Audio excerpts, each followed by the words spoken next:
Hello. Thank you, Steve. That was a wonderful introduction. You got me all like teary a little bit. I'm proud and honored to be part of Big Book Compendium. It has been a wonderful experience and without you there'd be no Big Book Compendium, obviously, and I'm so glad that God brought us together. Um my name is Summer, and not only am I an alcoholic, I am an addict, and I am among other things. I don't do well without my higher powers. Let's just say that. I'm here to speak on step three, and I'm honored to do so. And we're just gonna talk a little bit about one and two before we just dive right into step three.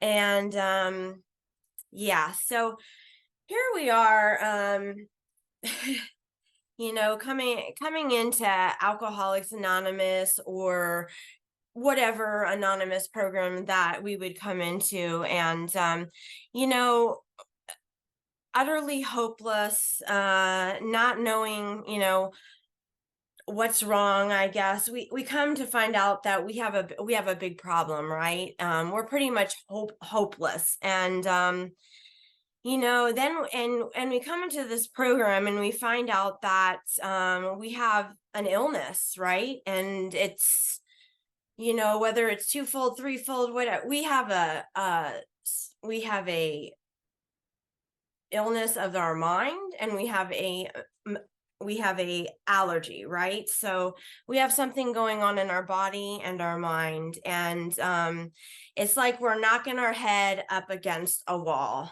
No matter what we do, no matter what we try, none of our own ways are really working. And friends, family, all of that can, they can all try to help, but emotional or frothy emotional peel will not suffice, right? So we come into, most likely this is the end of the block, coming into whatever program we get to, and we're pretty much done, right? And we come to find that there's something wrong here with our body, and we might not have found out that there's some spiritual stuff going on as well.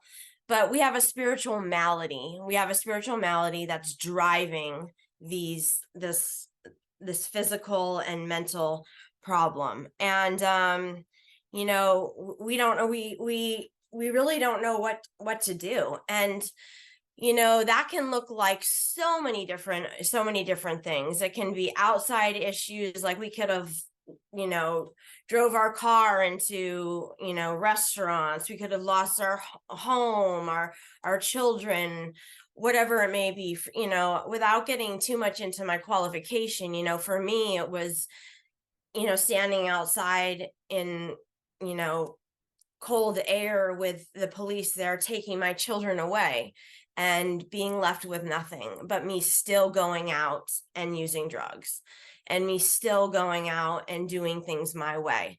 Drugs took me to a really, really low place, and I lost everything, and I still decided to use. And I didn't understand that I had no defense against not only my first drink and drug, but I also had no defense against the second and the third and the fourth.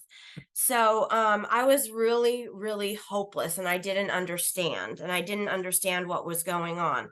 So when I came into the program and I was explained this, I was almost pushed. We're pushed into, if we're explained, if it's explained properly and we understand, if there's some sort of explanation by either the big book or a sponsor, and we do this step properly with a sponsor, and we're convinced, and we have conceded to our innermost self that we are powerless over alcohol, and our lives have become unmanageable, and there's no other way to go but to go up to a higher power.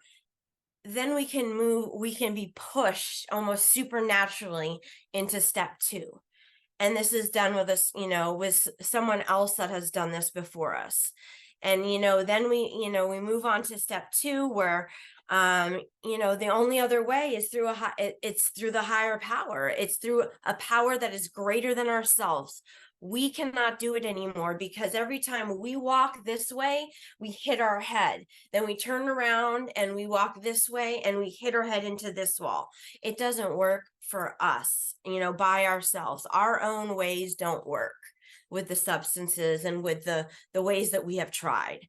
And so hopefully a loving person, our higher power, the fellowship helps out at this time, and we walk into step two. And step two is we at least become willing, and we don't have to have a higher power that's greater than ourselves at this time. We don't have to know what it is. That's the greatest part of this all, is that we've been claimed to be mental defectives. I mean, it's said right in the big book that, we're not, these highly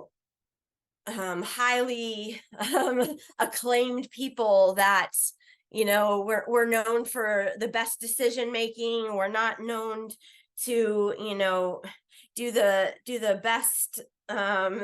the best things on the best days. We don't show up for our court cases on time. We don't do the best things, but we still get to pick a power to our own understanding. We get to do that.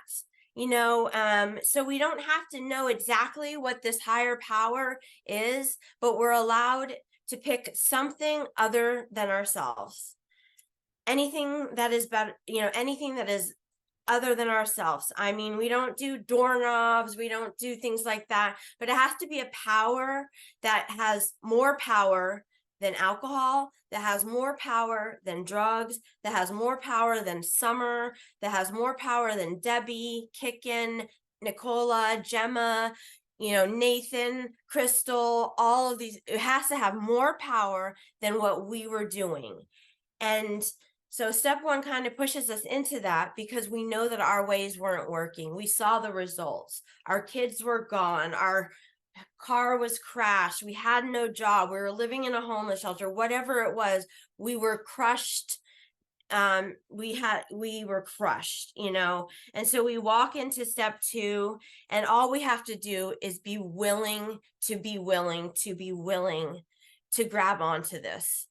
And with step two, with someone else, we decide, we make a decision that we'll be willing to do, where you make a decision that we will be willing to do this. And so, or be willing to accept that there's a higher power that will help us kind of move along into a better life, or some sort of freedom, or something better than what we're doing. And so that takes us to where we go and how it works. And there's Bill's very specific on page if you guys have your big books with you, this is a big book study. So we're going to go, I'm going to read backwards a little bit in 58 and how it works. And then we're going to go to the A, B, and C's, the three pertinent ideas that he's going to bring back and bring it home. And he's going to go over it again, because Bill is very, very serious about, you need to be convinced, you need to be sure, you need to be secure in this idea that like you have to be sure that you understand that this is what you want to do. We're making a decision to move on. And I'm going to read a little bit from, I know I'm a nerd, but one of my first sponsors taught me to read out of the original manuscript. And the only reason I'm going to bring this up is because the original manuscript was the pure, where the alcoholics wrote this, and it wasn't, at all, I guess, there was no editing of any sort from anyone else. There was no, people putting in their opinions or anything like that. It was just, the alcoholic, and it was Bill's writing, and it's just from him, and he's saying directions, and it's not suggestions, and it's saying being convinced, and he's saying God will, and he's saying this is what's going to happen. And I love it because it makes me, I'm not going to speak for all of you, but it makes me feel like this is what's going to happen, and I can be sure. So in how it works, I'm going to read from the original manuscript. And when I say, on page 58, if I say a word and it sounds a little bit different, that's the word that he changed from the regular book.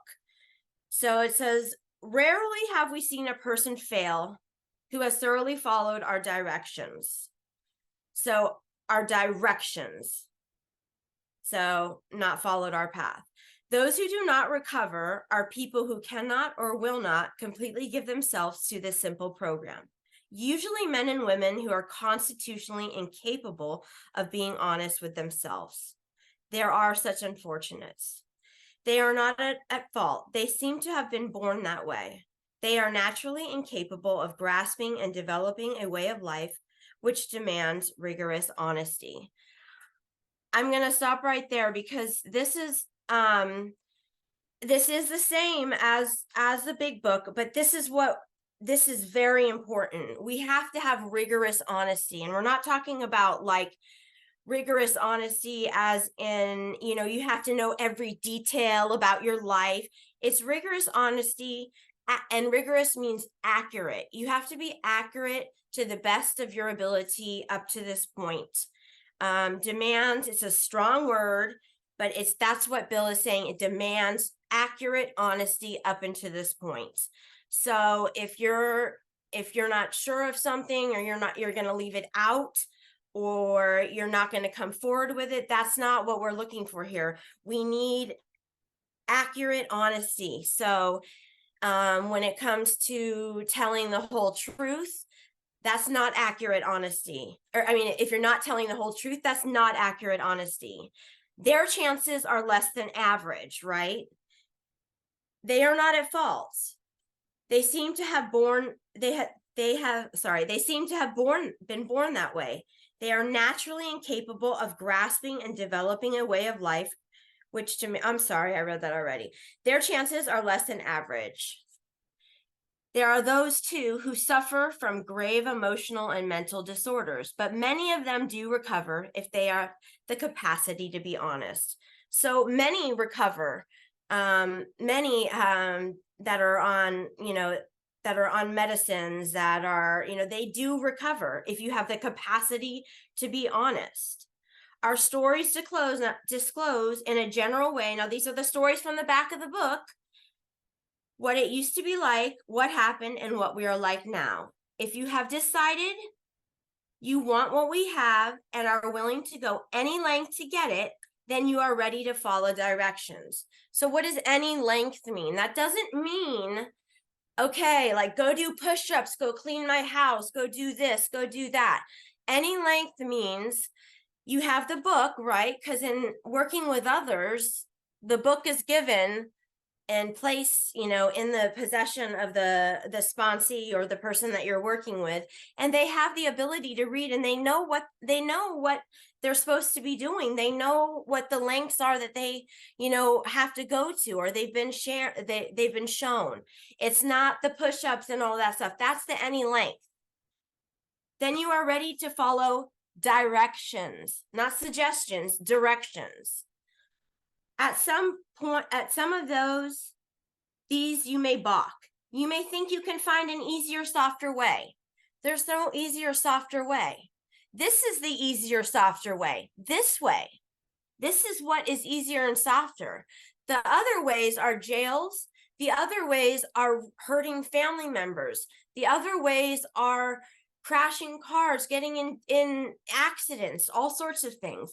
This is the easier, softer way. We doubt if you can. With all the earnestness at our command, we beg of you to be fearless and thorough from the very start. Beg, that's a word that Bill uses, beg. He uses directions. He uses must. Those are things that are very strong. Some of us have tried to hold on to our old ideas. Part of this program, actually most of this program, is setting aside our old ideas, putting them aside. Prejudices, old ideas, that's part of the fourth step. We put them aside. That's what we do. And the result of that was nil until we let go absolutely. So we let them go. What's absolutely mean? Altogether, not partly, not a little bit. Half measures avail us nothing. So you can't do, like in real life, when you do half of something, you get half. In this program, you do half of something, you get nothing. Okay? Remember that you are dealing with alcohol, cunning, baffling, and powerful. Without help, it is too much for you. So if you don't have help, it's too much. You cannot conquer this disease, this illness, without help. Without a power greater than yourself, you're screwed. Sorry. But there is one who has all power. That one is God. Not you may find him now. You must find him now. You must. This is the time that you find him now. You must. Half measures will avail you nothing. So not half measures will avail you. What efforts you put in, what half measures you put in, nothing. You stand at the turning point. Throw yourself under his protection. Throw yourself.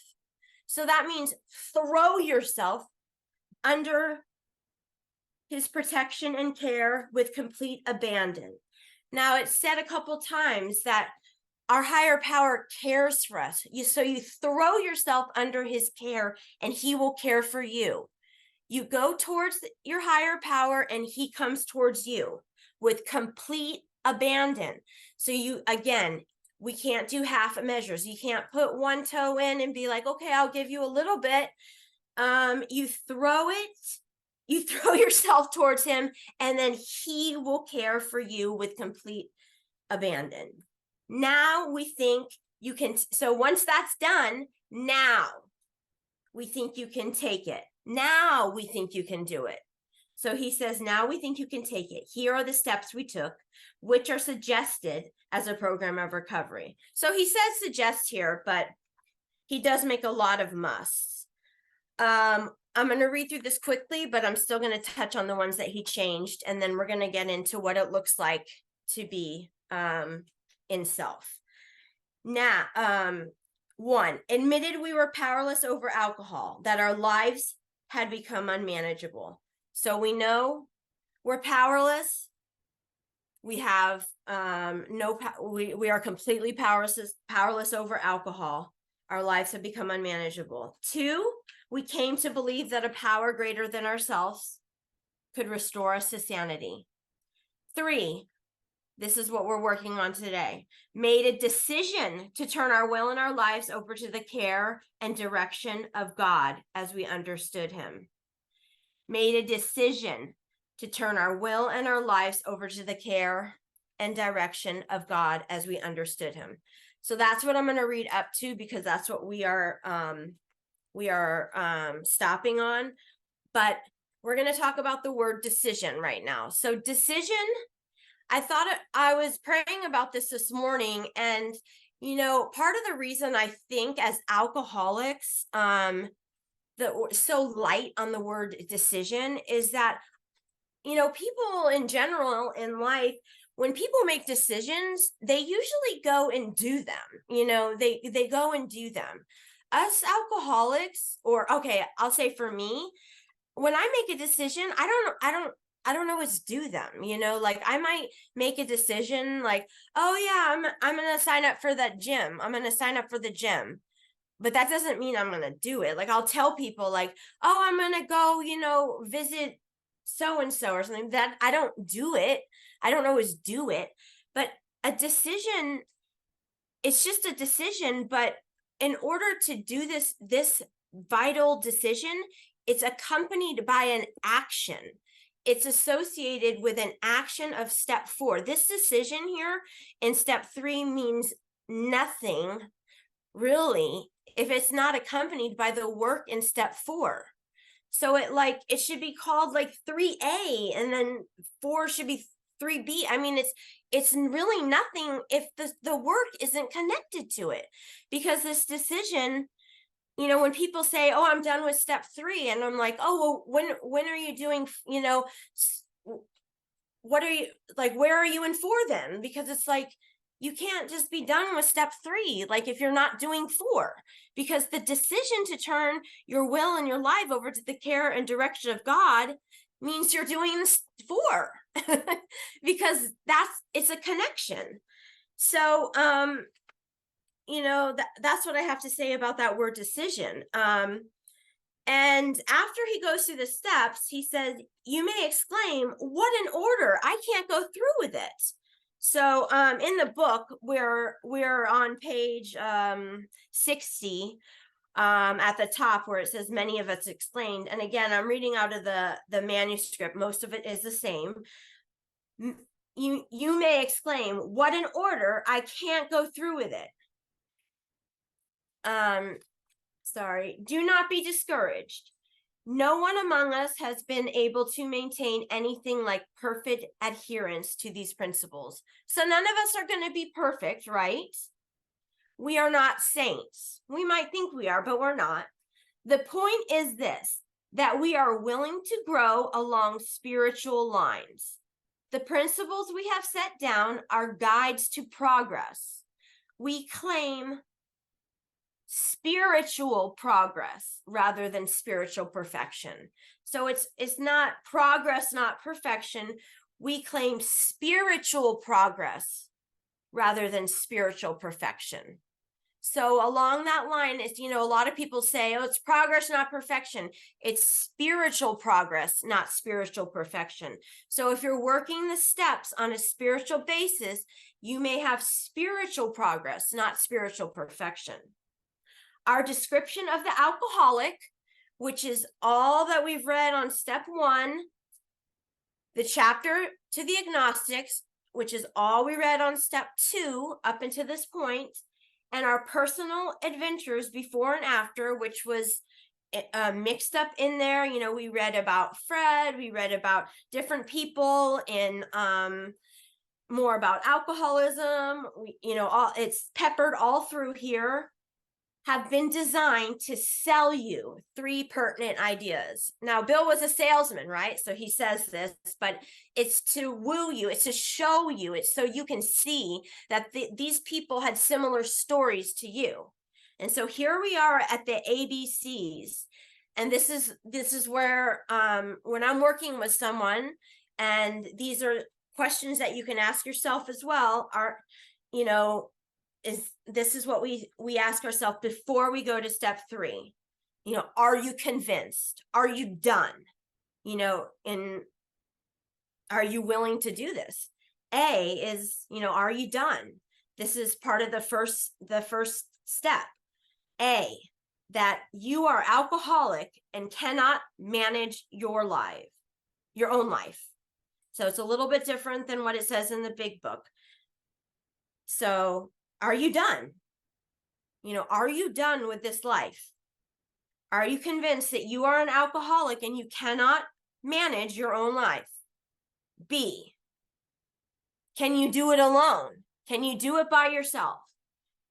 It says in the manuscript that probably no human power can relieve your alcoholism.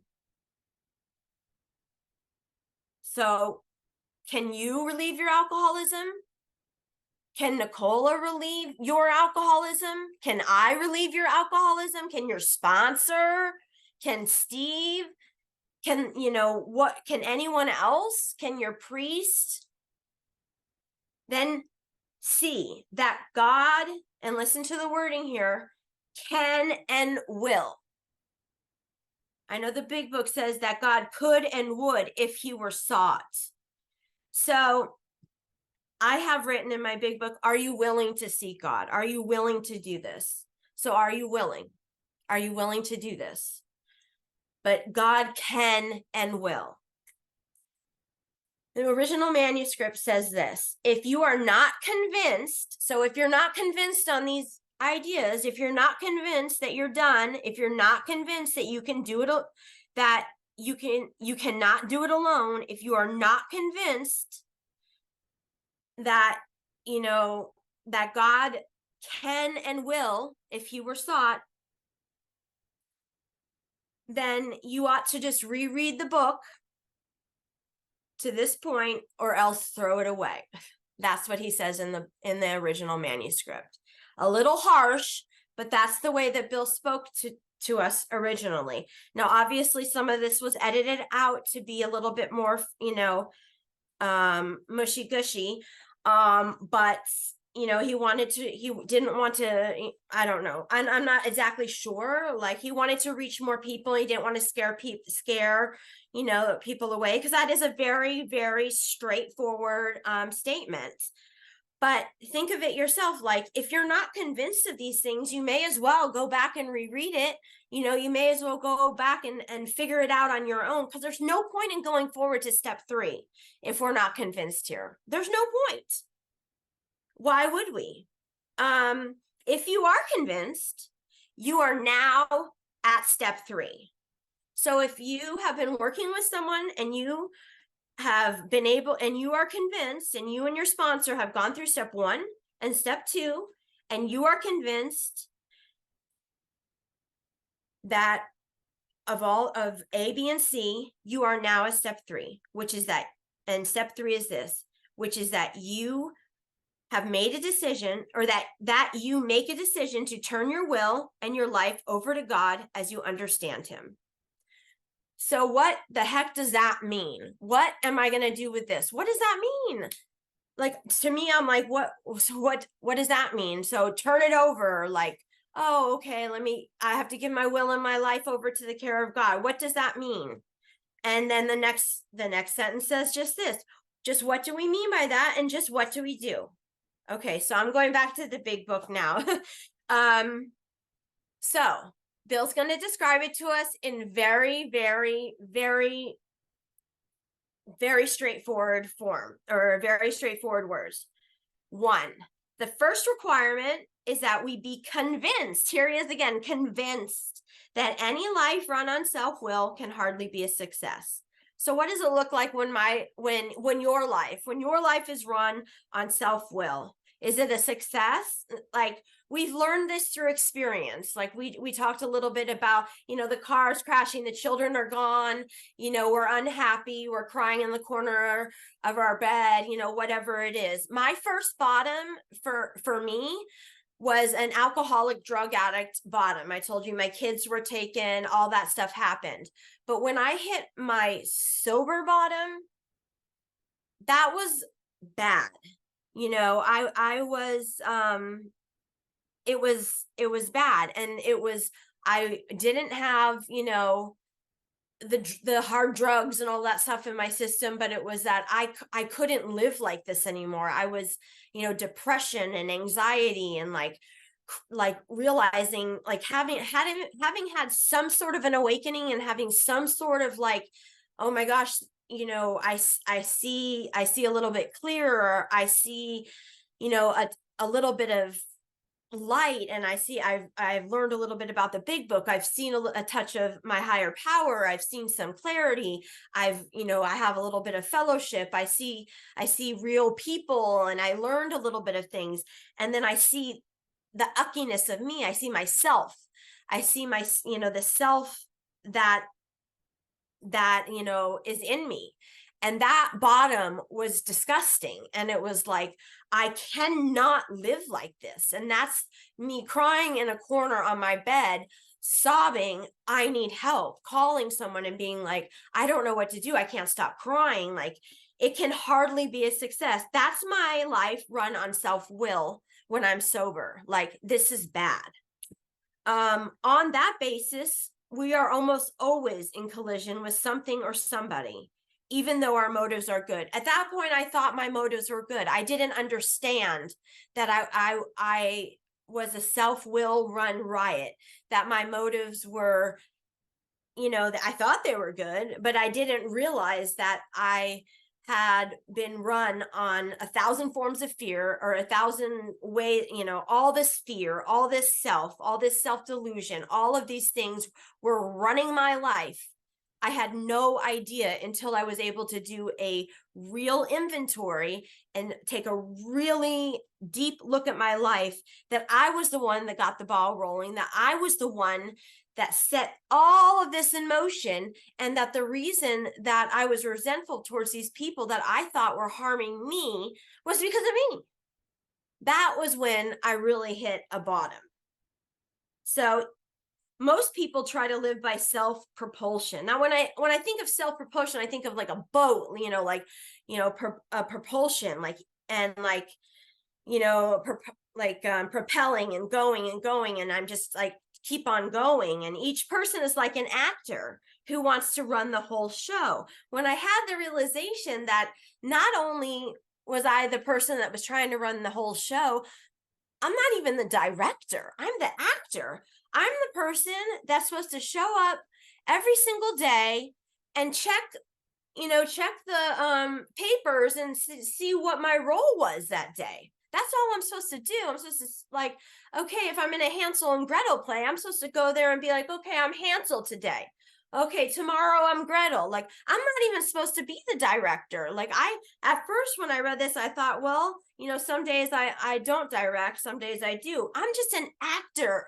I'm just the person that's, supposed to be there to act. I'm not even like supposed to direct ever. So like, that was a big, eye-opening experience. And I'm forever trying to arrange things, the scenery, the rest of the players, all of that. And I'm trying to do things to make it fit into my life, and if only they would stay put, if only my kids would do things the way I want them to, then I could have my way. If only they would behave, if only they would sit properly, if only they would do soccer, then I would feel better. Everybody, including myself, I would be pleased. Everyone would be well. Like, my parents would be happy if they did soccer. I would be happy. All of this stuff would be great. Life would be wonderful.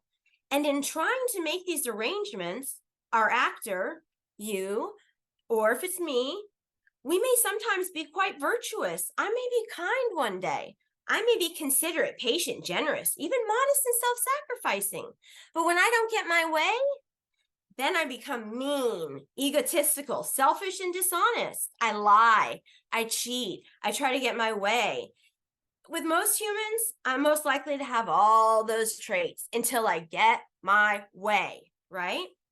So what usually happens here? The show doesn't come off very well. Begins to think that life doesn't treat me right. So this is where I start being like, life's not going my way. My kids aren't treating me right. The school's not treating me right. They're not letting him get on the team. They're not doing this. And so then I pull out my big guns and I start, exerting myself even more. I get on the phone and I'm like, you didn't do this. And I make up stories, and I called here yesterday 6 times, no one answered, and this and that. And I make up stories to get my way. And still it doesn't suit me.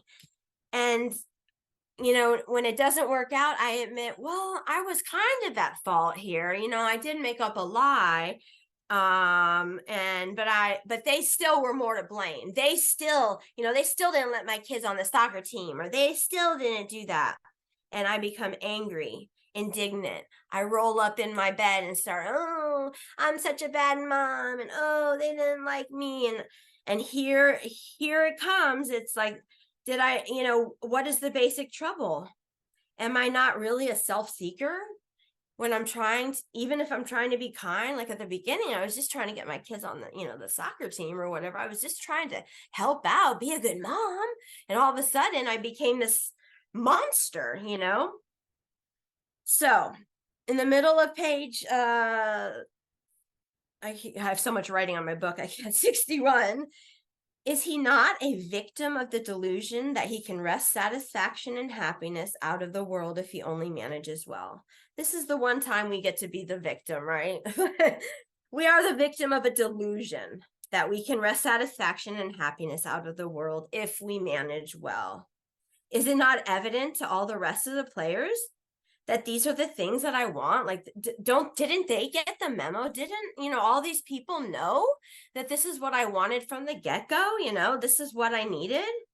And do not his actions make each of them wish to retaliate? Of course, they all wanted to retaliate. They all did, snatching all they can get out of the show.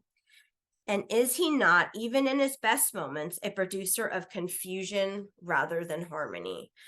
I'm sorry, but today I do not want to be a producer of confusion.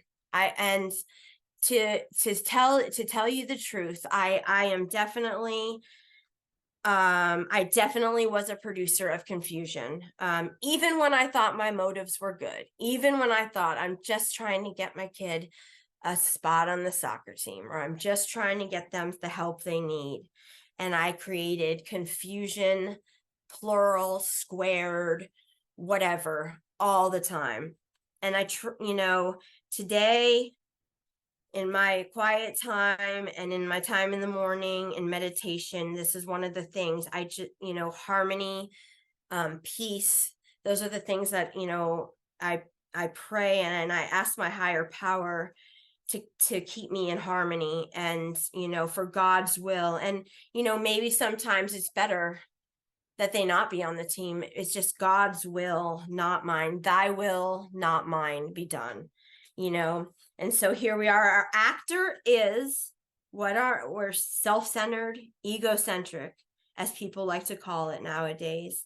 We're like the retired businessman who lolls in the Florida sunshine in the winter, complaining of the sad state of the nation, the minister who sighs over the sins of the 20th century.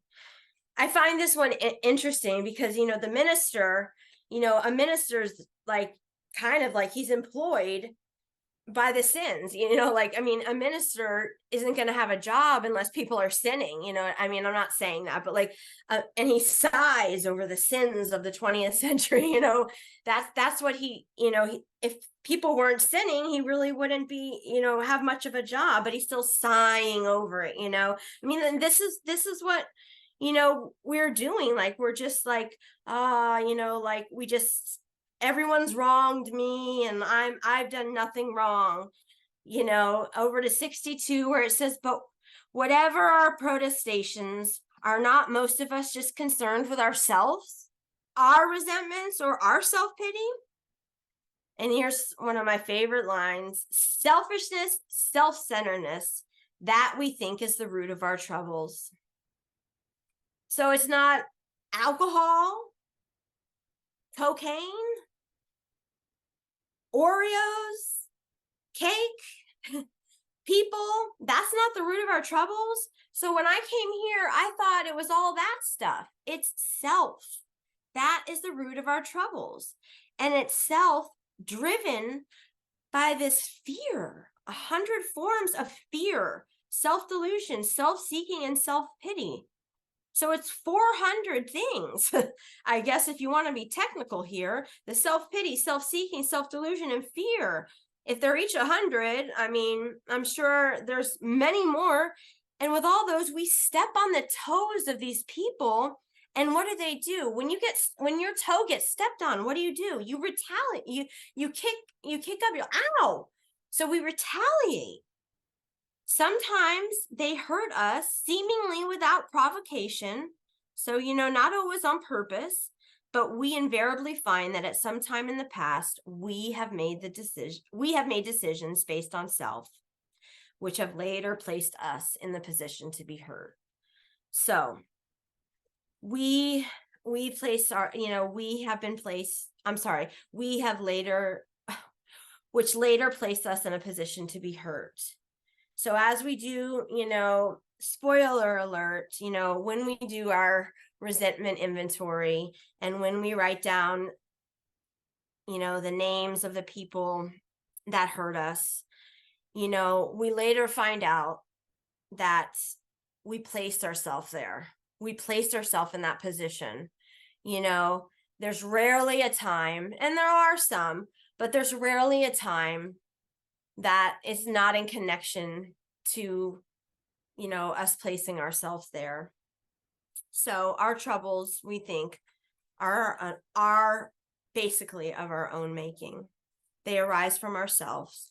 We are an extreme example of a self-will run riot, though we don't always think so. Above everything, and here's another one I'm going to see if you're paying attention, we alcoholics must be rid of alcohol. No, we alcoholics must be rid of selfishness. We must, or it kills us. And who makes that possible? We learned in step 2, the only possibility here is a higher power. God makes that possible. And there often seems no way of entirely getting rid of self without his aid. So, we have moral, philosophical convictions, but we could not live up to them, even though we would have liked to. Neither could we reduce our self-centeredness if we wish, much by wishing or trying it. The only way we can get rid of this is with God's help. That's the only way. So there's no ifs, ands, or buts. There's no way around it at this point. So step 3 is telling us again, there's no way around it. We find out we're hopeless in step 1. We find out there's no way but by a higher power. And now we're hearing it again. We have to have God's help. So the how and why of it is this. First, we have to quit playing God. It doesn't work. We cannot be that director. We cannot be in charge anymore. We are not running the show anymore. We're not doing it. We can't, because we are bad at it. We don't do well. Next, we decided that the hereafter in this drama of life, God has to be the director. He's the principal. We are the agents. He is the father. We are his children. Humbling, but true, and it has to happen. Most good ideas are simple, and this concept is the keystone of the new and triumphant arch that we are going to pass, that which will be passed to freedom. So once we sincerely is truthfully, is with all of our heart, once we sincerely take this position, all sorts of wonderful, remarkable things follow. So again, we are his children. We are not in charge. He is the principal. We are his agents. He is the director. He is the father. We are his children. We are not in charge. We have a new employer. We don't work for CNN anymore. We don't work for our, our job. Yes, we work for the job, but we have a new employer. Our employer is our higher power, who I choose to call God. He is all powerful. He provides us what we need. He provides everything that we need all the time. He is the all-powerful Almighty. He provides what we need.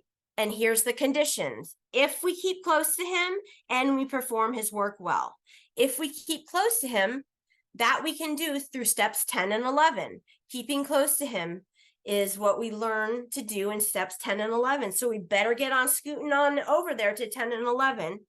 And if we perform his work well, that's step 12. His work is in step 12. We better get scooting on to step 12 pretty quick. Established on this type of footing, 10, 11, and 12, we become less and less interested in ourselves. So when we're doing step 12 and we're doing steps 4, when we're doing that, we are less interested in ourselves. We are pouring into our sponsees' lives. We are pouring into service.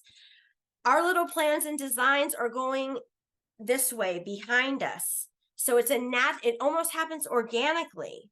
And now, instead of us worrying about what we need to do in our little plans and designs, God is taking care of us and we are helping others. So we don't have to worry about that type of stuff anymore because God is worrying about that for us. God is taking care of my living situation and my financial situation and my stuff. And I am caring and helping other people get to Him. Does that make sense? Okay. I know you can't answer because you're muted, but so more and more we become interested in seeing what we can contribute to life. As we felt the new power flow in, as we enjoyed a peace of mind, and as we discovered we could face life successfully, as we became conscious of His presence, we began to lose our fear of today, tomorrow, or the hereafter. We are reborn. Promises of this step. So all of this stuff starts happening organically as we move along. And so I can attest that this does happen. As I become more interested in other people and helping other people and service, I forget, not really forget, but I become less interested in my own issues and in my own problems, and they get taken care of, and I kind of just my higher power takes care of it for me, and I make sure that I use my time and my energies to take care of the other people that God has brought into my life to take care of. God brings people into my life and God takes care of me. We were now at step 3.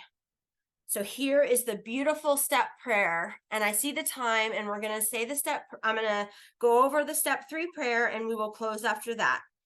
I am going to say it out of the original manuscript because there is a teeny bit of a difference, but so I will tell a little bit of a story, not a story, but the step 3 prayer for me was life-changing, and I do say the step 3 prayer on a daily basis. I look at it as more of like a covenant that I've made with God.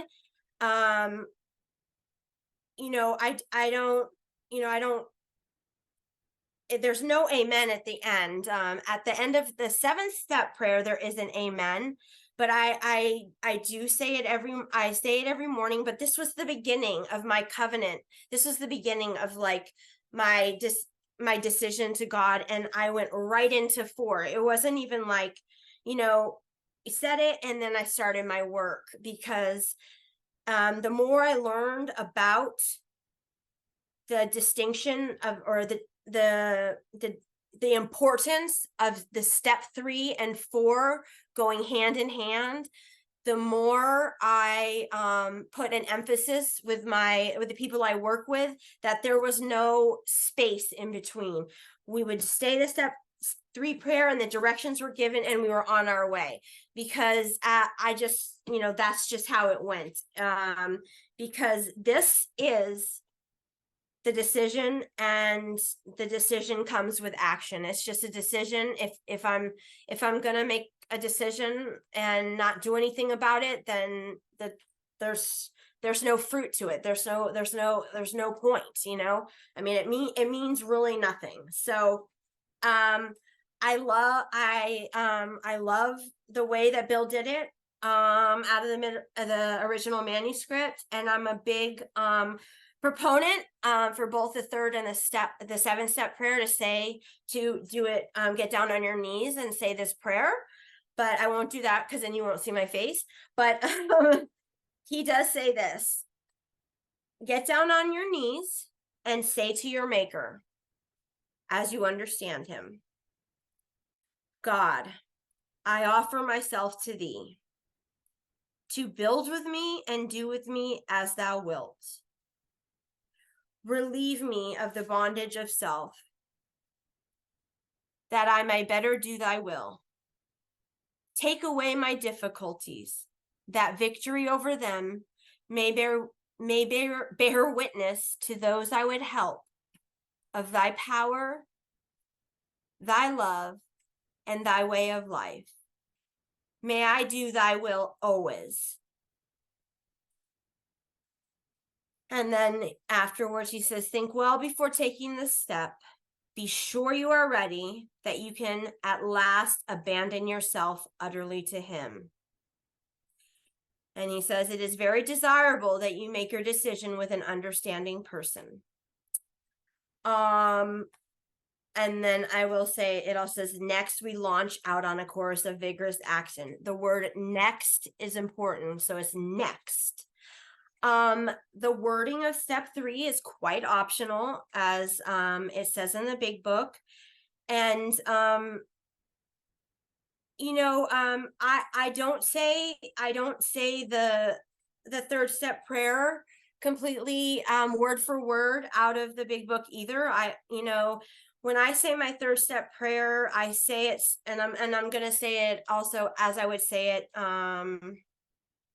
like as I said it this morning, or I'm gonna kind of be vulnerable and say as I would say it this morning, or like on my own, because I do change the wording, and I want to give you a better understanding of kind of what it means, because the thys and the these, and the wilts and the thous and all that did confuse me at first. So if anyone's new here, what it kind of means to me is,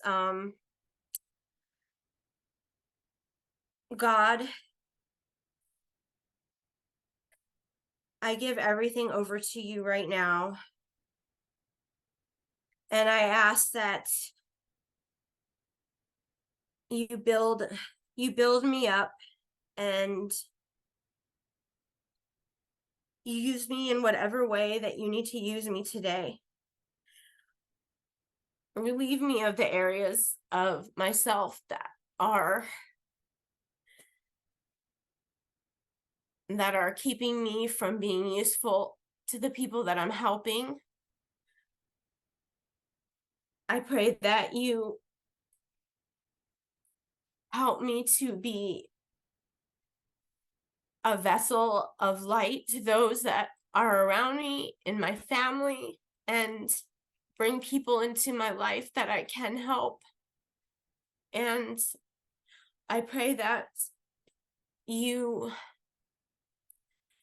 take away any of the difficulties that I may be facing today, so other people can see the power that's in my life right now because of you, and the changes that you've made in my life, so they can see how powerful you are. I love you so much. Thank you for everything you've done in my life. Amen. Thank you for letting me share.